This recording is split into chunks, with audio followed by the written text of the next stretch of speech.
देखिए, मैंने 1 हफ्ता भर पहले ही प्रेडिक्शन की थी इस बार में, अगर आपने मेरा स्टेटमेंट पढ़ा होगा। पीएजीडी बस एक ड्रामा था कि कश्मीरी नौजवान को या कश्मीरी कौम को पिछले 70 साल की तरह अब आगे हम कैसे बेवकूफ़ बनाएंगे। और पीएजीडी जिसको हम गुपकार गैंग कहते हैं, और हमने पहली ही भारतीय जनता पार्टी ने लोगों तक ये बताया था कि ये जल्दी एक्सपोज, इसके लीडर जो है एक्सपोज होने वाले हैं। इन्होंने डीडीसी इलेक्शन में प्रॉक्सी कैंडिडेट उठाए। सजाद लोन साहब ने अपने ही खिलाफ नेशनल कॉन्फ्रेंस के खिलाफ एक कैंडिडेट उठाया। तो कहीं ना कहीं ये जो गैंग अब चलने वाली नहीं थी, आज लोगों के सामने खुद सजाद लोन का चेहरा आया, जो कि कल तक स्पोक्स पर्सन थे पीएजीडी के, आज उन्होंने छोड़ दी। और आज मैं आपके ही चैनल के वसाकत से कहता हूँ कि 4 दिन के बाद महबूबा मुफ्ती जी भी इस पीएजीडी को अलविदा और बाय बाय करेगी। बस ये एक ड्रामा था, लोगों में ये पीएजीडी अब एक्सपोज हो चुका है। अब लोगों को सोचना चाहिए, जिन्होंने 70 साल कौम को धोखा दिया, अब उन्हें हमें बाय बाय करना चाहिए। और आगे भी देखेंगे पीएजीडी अब दिन ब दिन घटती ही जाएगी। आप नोट कीजिएगा, मैं कोऑर्डिनेटर हूँ। पीएजी जो है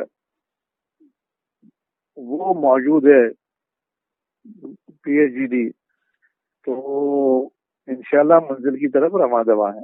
बाकी ये जो देखिए, हमें ये जमहूरी जो तर्ज है इसमें हर एक की राय का एहतराम करना है। जो उनकी मर्जी हुई कि वो इससे दूरी बनाए रखें या इससे अलग हो जाए, तो उनका अपना फैसला है। तो इसमें इसमें हम कोई कमेंट नहीं कर सकते हैं। ये देखिए जी, बात ये है कि ऐसे जब जब जब ऐसे हालात में इलेक्शन हो तो ऐसा इतिहास बनाया जाए, तो ये जरूर राजी बात है। यहाँ वहाँ कुछ न कुछ कोई हो सकता है, लेकिन वो सारे आइसोलेटेड हैं, एका दुका मामले हैं।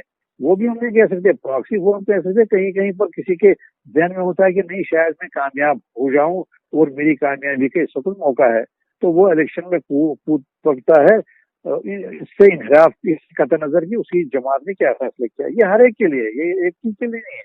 देखिए, जो हमें हमें तकलीफ मिलती है उस मंजिल से, उन सूटर्स जिनके लिए हम इकट्ठे हुए, वो किसी किस्म का कोई नहीं होगा, उसमें कोई कमजोरी नहीं आएगी। हमारा एक मुसम्मम इरादा है कि जो हमारी मंजिल है, हम उस मंजिल को हासिल करने की अपनी तरफ से सही करें, संजीदा कोशिश करें और हर तरीका, हर जायज तरीका अपनाएं।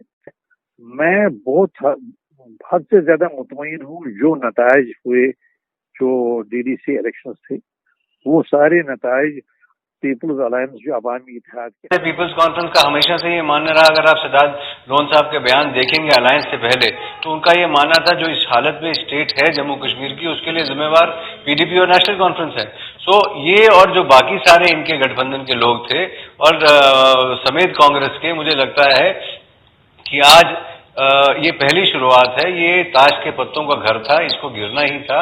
आज शुरुआत हुई है, आने वाले दिनों में मुझे लगता है आप देखेंगे कि और लोग भी इस अलायंस से किनारा कशी करेंगे। ये एक झूठा ख्वाब बेच रहे थे लोगों को, जो आगे इनको समझ में आया कि अब असेंबली और बाकी चुनावों में हम नहीं बेच सके। ये मौका प्रस्तों का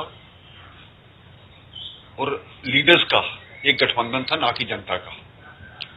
कोई पाकिस्तान से बात करने की हिमायत करता है, कोई सेल्फ रूल की बात करता है, कोई ऑटोनॉमी की बात करता है।